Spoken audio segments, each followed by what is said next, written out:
keep that for later.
Good meat.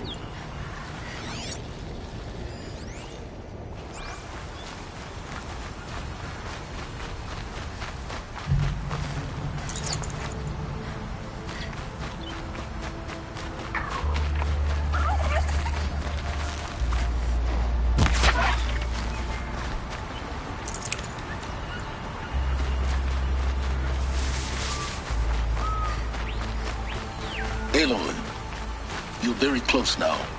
I was wondering when you'd speak up. There's a sheer rock wall just ahead. Look close and you'll find handholds leading up. Oh, really? And who put those there,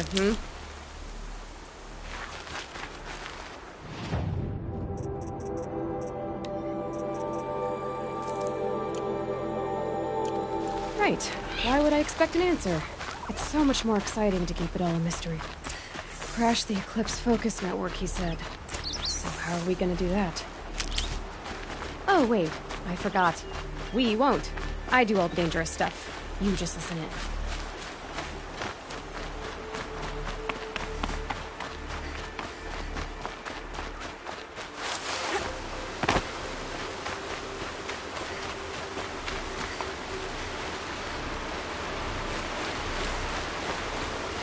There are the handholds, right where you'd said they'd be. Did you get that, Silence? No? Fitting name you got there.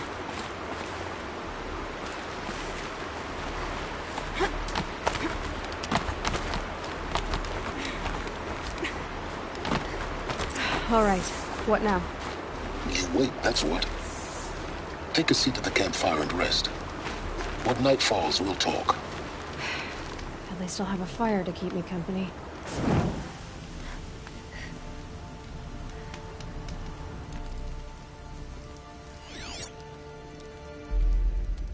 How nice of you to finally drop by. Our purpose this night is to crash the focus network. Yeah, tell me the part I don't know. How? For starters, you'll need to infiltrate the Eclipse's main base. Onto the back way. It's right through that crevice. Once you reach the base, you'll see the objective. A derelict tall neck that's been extensively modified. Climb the tall neck. Grafted into the top of its disk, you'll find a module of sorts. Destroy that, and the focus network will crash. So you were part of the Eclipse? I've never been part of anything. I serve my own interests, always. But it is the case that I assisted the Eclipse before I sensed the threat they might become. It was a mistake that I'm doing what I can to correct. What sort of assistance did you give them? Head through that crevice, Aloy. You have more important things to do than ask questions.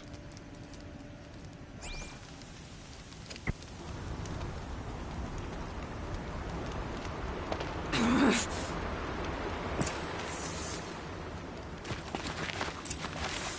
see what's through here.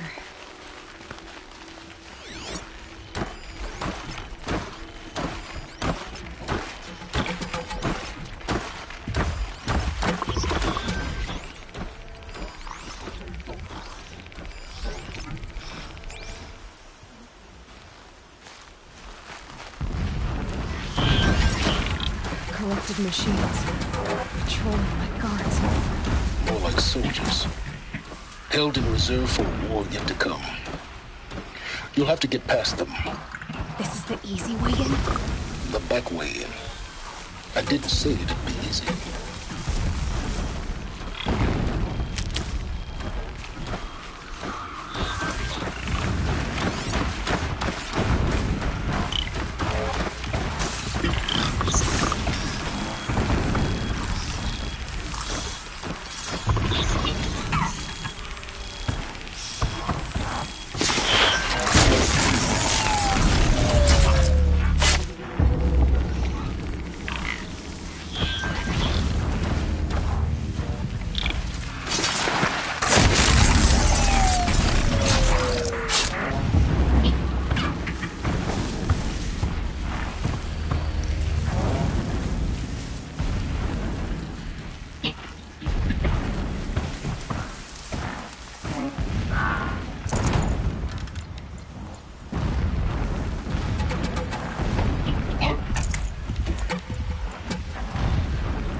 For a few minutes, anyway.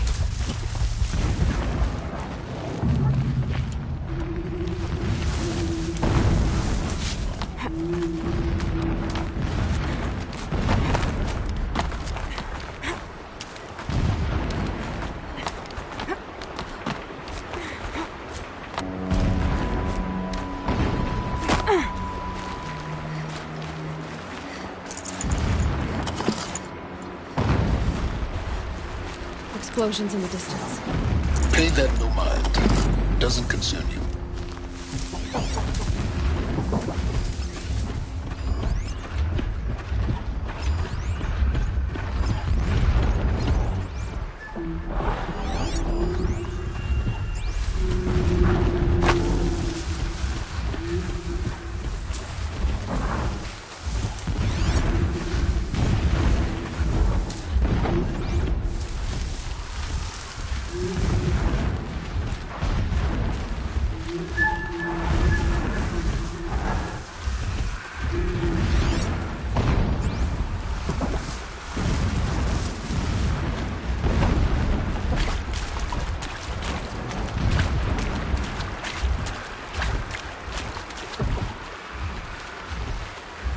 Getting close now. Head for that ridge.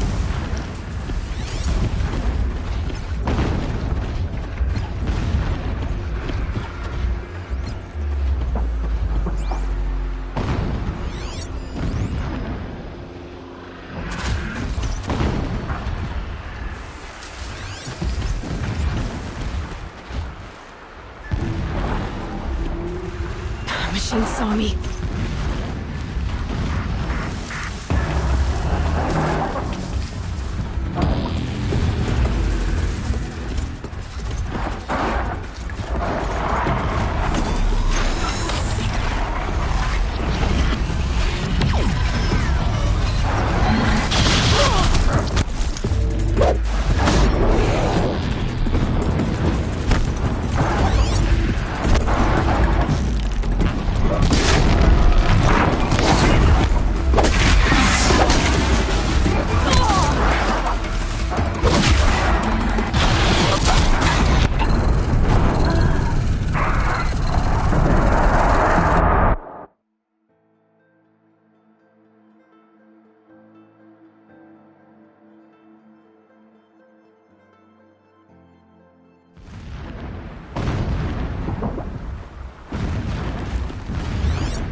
They're apart.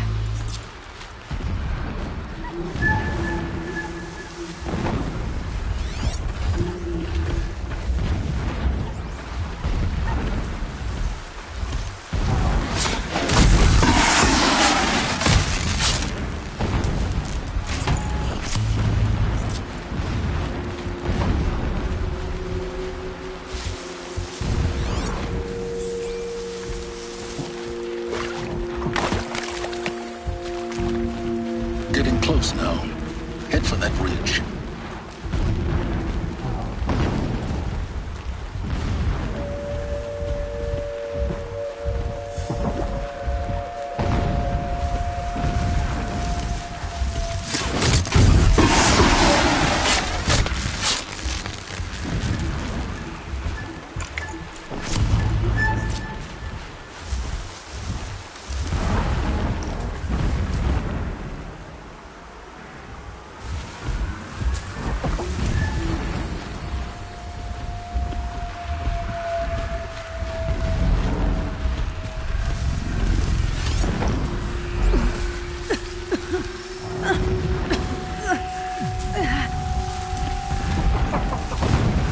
Next, just over this ridge.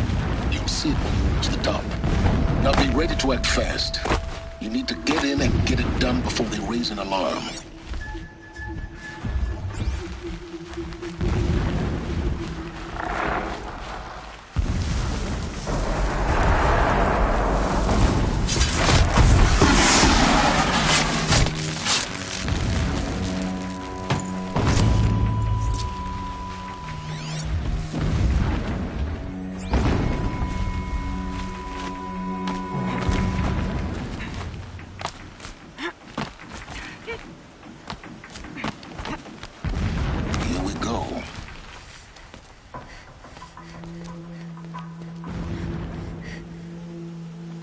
You getting this?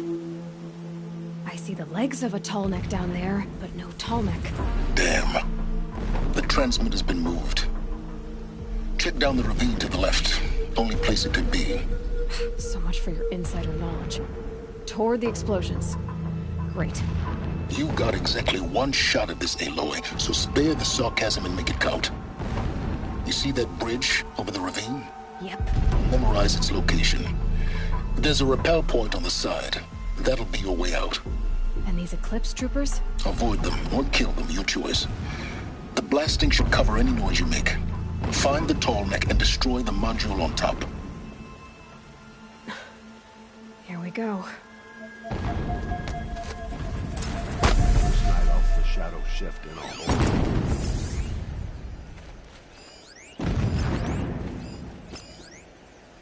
The pain of our labor will birth a new reign, a righteous one.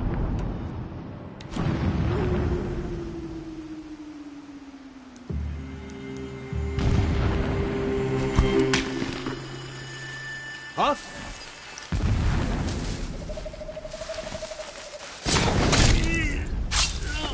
Our machine holds power, radiating the anger of shadow.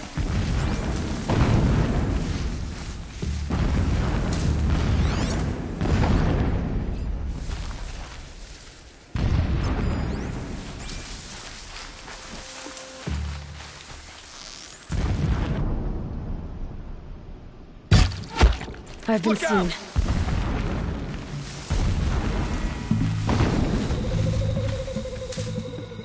She's still here?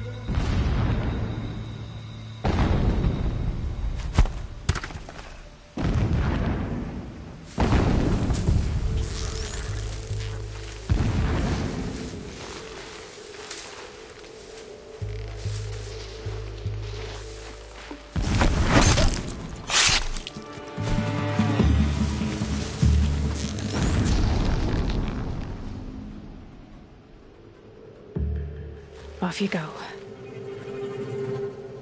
I shadow doesn't.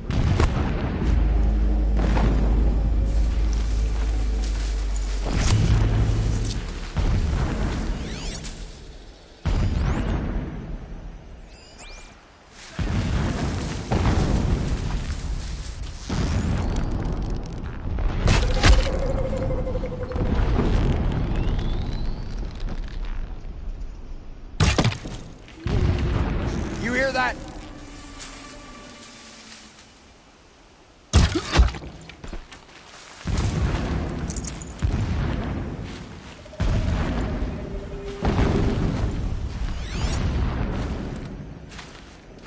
That shelter. It's bigger than the others. Find the tall neck, Aloy. There's no time to poke around. Is the lake tunnel?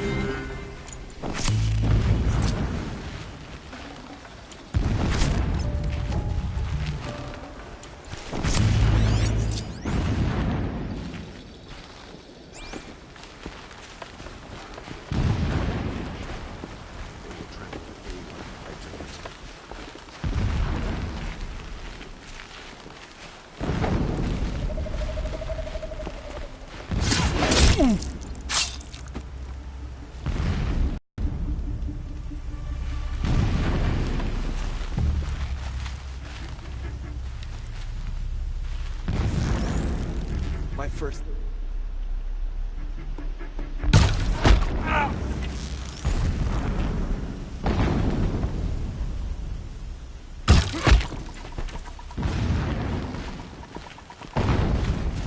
Is there fighting up ahead? No. It's a mining operation. So long as you're quick, it won't affect you. Oh good, another secret. What is this place? A distraction. There are several data points.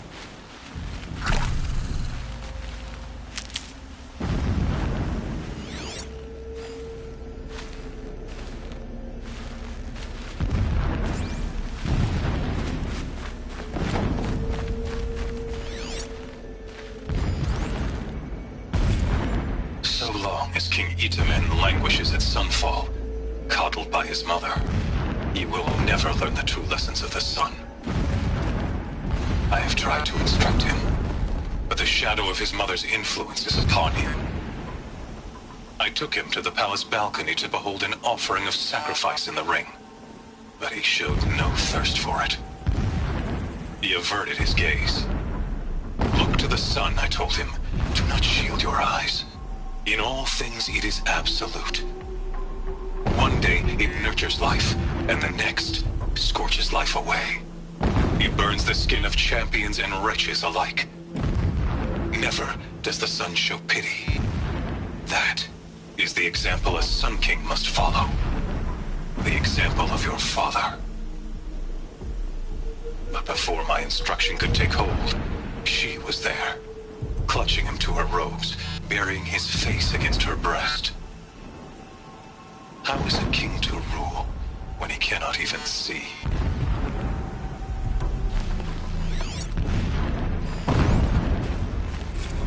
My lord, the 13th king of the Karja Sundom was murdered, cut down by cowards who mistook firm rule for madness. Ever the strong are beset upon by the weak. So he said, as the traitors launched their assault, as their cannons forged by Oseram filth toppled the battlements and burst the gates. I would have fought to the end, but it was his will, the will of the sun, that I lead the prince and queen into the west, to safety. My lord did not hesitate. He saw his fate. He looked into the sun, and he did not blink. With me, he sent kestrels, nobles, sun priests, and slaves. Killing all that stood in the way, I carved a path to Sunfall. There, we joined others to gather the strength to take back our home. But our strength only faded, until the buried shadow was brought to light.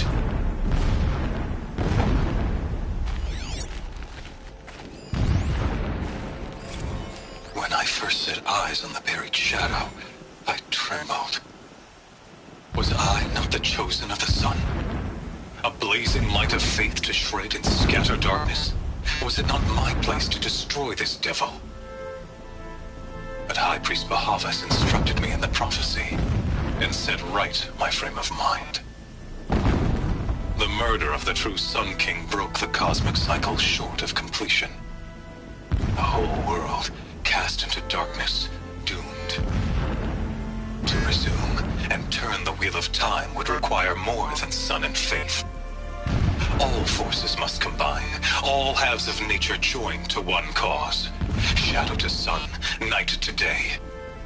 Even a buried shadow wants the wheel to turn, for without a sun in the sky, there can be no shadow.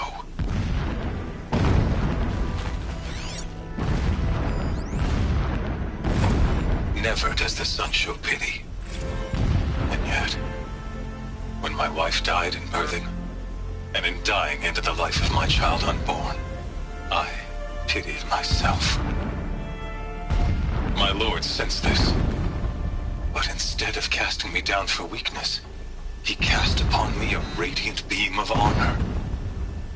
He ordered my kin buried in the sacred caves reserved for royals and heroes. Unimaginable. Never again would I doubt that I am the chosen of the sun. Never again would pity find a place in me. Not for myself, or another.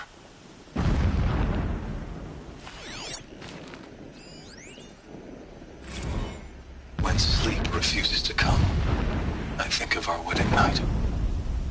How you welcomed me to the marital bed. How after, when you fell asleep, I lay there watching your delicate face. For all its beauty, I detested its fragility. A rage swelled up inside me. I abhorred that bed. How its softness threatened to swallow us up. And that room, the stench of incense, the fine embroidery of the drapes, all of it weak. I slipped from the bed, threw open the casement, and lay naked on the stone floor, determined to spurn all seductions of comfort.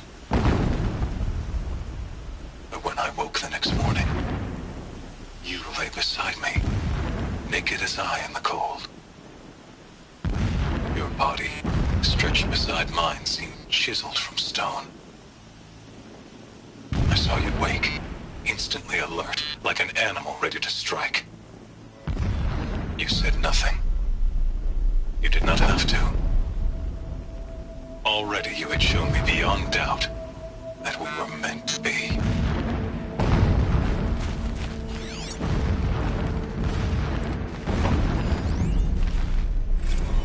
Every morning, I wake to the same nightmare. The same reality. Holy Meridian, in the hands of profligates. Debased. The spire, towering above the horizon like in a glittering spike through the center. The spire, towering above the horizon like in a glittering spike through the center of my mind.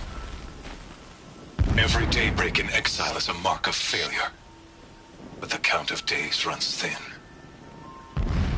I will see Meridian retaken, the profligates slaughtered, a true king restored to the Mesa throne. In this, I have become an instrument of prophecy.